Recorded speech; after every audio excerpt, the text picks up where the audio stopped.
Cement दख'रा दुलाराय फरायसा आफादनि बानजायनायाव थाखो 9 आरो 10 नि फरायसाफोरनि थाखाय गोलोम बोथोरनि बेसेन नाङै फोरोंथाय मावबादाखौ इउ.एन. एकाडेमि सिमेन्ट सापरियाव आरो सिमेन्ट दख'रा दुलाराय बर' फरायसा आफाद आरो इउ.एन. एकाडेमि समखंनि जथायै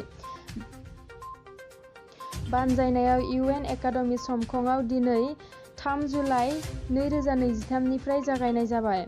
गोलोम बोथोरनि बेसेन नाङै फोरोंथाय मावबादाखौ दिनै सिमेन्ट सापरि इउ.एन. एकाडेमियाव बेखेवनानै होयो धेमाजि जिल्ला दुलाराय बर' फरायसा आफादनि लेङाइ आफादगिरि मुस्रि हिरण्य स्वर्गियारि आरो समखं इउ.एन. एकाडेमियाव मावबादाखौ बेखेवनानै होयो धेमाजि जिल्ला दुलाराय बर' फरायसा आफादनि बारग' आफादगिरि लोगोसे सिमेन्ट दख'रा एबसुनि बोसोनगिरि मुस्रि लक्षेन बसुमतारि बिथाङा।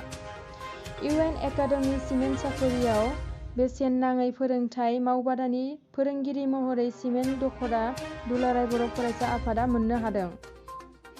मुस्रि जोंदाव स्वर्गियारि इंराजि रावखान्थि, मुस्रि थुलुंगा रामसियारि गोरलै बिगियान, मुस्रि सुखुराम बसुमतारि गोरलै सानखान्थि, मुस्रि अनेस्वर नार्जारि गोरलै सानखान्थि।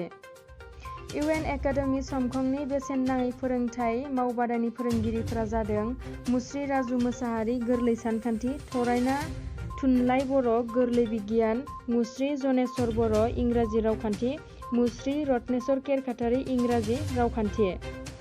दिनैनि बे मावबादा बेखेवनायाव हाबाफारियाव सिमेन्ट दख'रा दुलाराय बर' फरायसा आफादनि गुबुन गुबुन बिबाननि दैदेनगिरि बिथांमोना मैखोमै बाहागो लानानै हाबाफारिखौ जाफुंसार खालामो।